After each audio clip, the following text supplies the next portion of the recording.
Hi, te. Hello. Good evening po ka ng... Dili ka busy, te. Dili raman. Why? Kanang... Ito akong gichat na ko sa imo kagabi iba tong abot sa interview. Kanang like what I have said nga nagkandak og mig ka ng interview kay for school purposes lang. Kanang pwede ra ti ka makuan ti wasin busy ka ba? Sure, pwede na kayo. Wala naman kayo mo. Sige. Ang first lang na ko nga pangutan natin is mangutan ako sa imong name, sa age, o sa country nga imuhang gi-workan. Dili na sa mong akong palibo. Dili man okay lang, clear kayo. So, my name is Melanie Piakay and I am 25 years old and I work here in Thailand. Thailand. So, apo tayo madungog ra. Ang next na to nga kuan question is, what is your job? I work here as a language teacher here in Thailand. Ka-amazed din daw na teacher day ka. So, ang next na to is, how did you get your job? So, I get my job with my brother's help.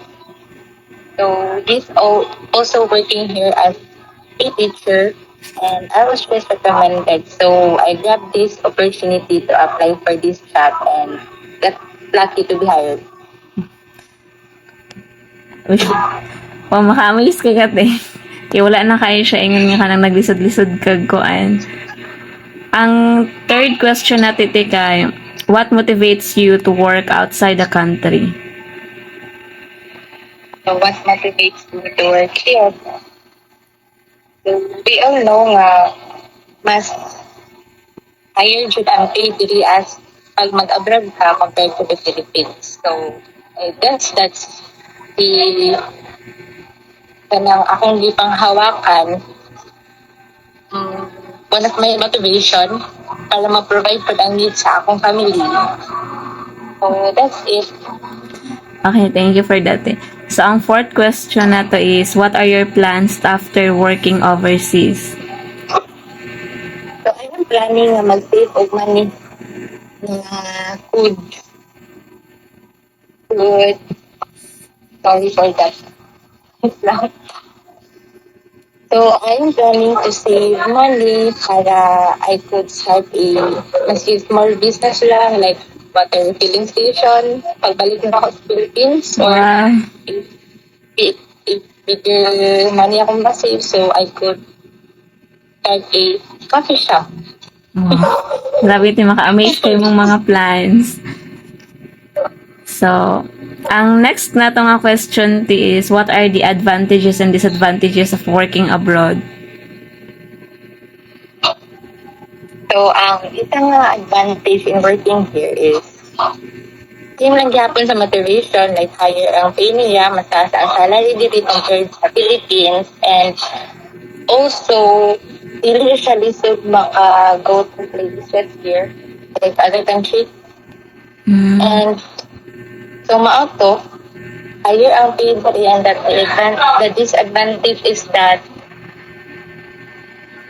malayo ka sa imong family. So, lisod yun kayo na malayo sa imong family. Like, pag nasakit ka, wala kayo maduulan.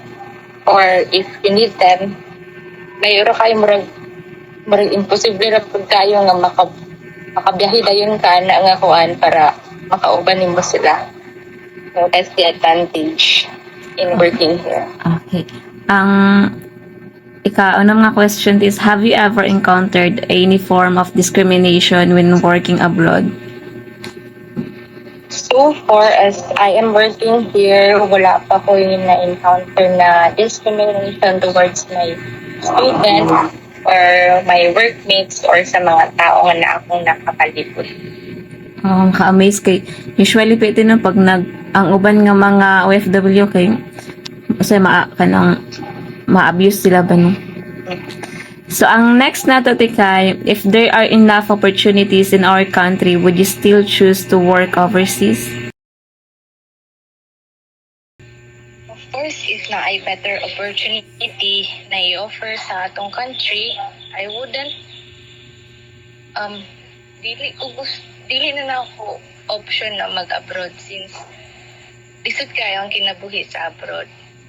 Though taas ang salary pero lisod jud mag-inusara working here.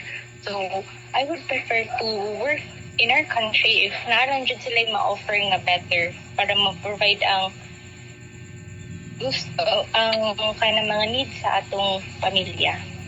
Okay. So, ang next is, would you encourage our fellow men to work overseas? So same lang gyapon akong answer. I mean dili na ko sila encourage to work abroad if naay better opportunity ma-offer ang atong country. Sorry. Oo, kay first hand I experience na kanang ma-homesick away from your people, away sa mong mga friends, sa mong family, especially. So lisod kayo siya and kanang mag-adjust pa ka sa life niyo sa abroad. So mas better nga magstay lang sila sa ilahang country, sa ilahang comfort with their family. Okay, thank you. Be. Ang next is, what are the assistance that the government of our country provide to OFWs? Actually, in my experience, maybe naay mga assistance sa if mag-apply ka with an agency, but in my case, wala ko'y agency na gi-applyan since I was recommended by my brother, so wala ko'y assistance nga na dawat from the government. Okay. Ang citizen na ba imong brother dati? So, wala pa. Pero he's been working here. Excuse me, dili maklaro imong tingo. Ay, sorry. Wala pa siya resident pero he's been working here since 6 years already. And I don't think na plano niya nga maging residente diri. Sige.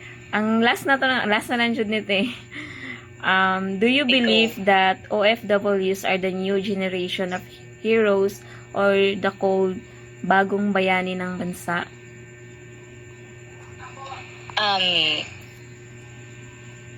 That's a good question.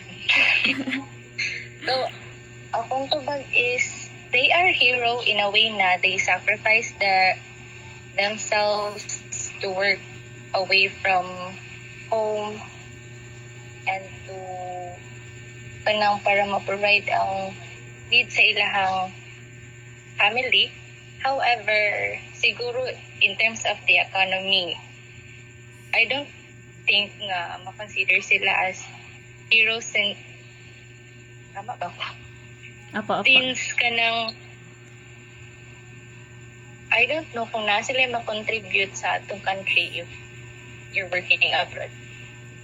Okay, so that's it. Muna to ang 10 ka question nga mong i-ask lang sa imo ate. And thank you so much sa time nga imong gi-spend sa mua. So very ako ba naka-disturbo jud mi gamay. Salamat kayo te. Og kato lang Okay. tino.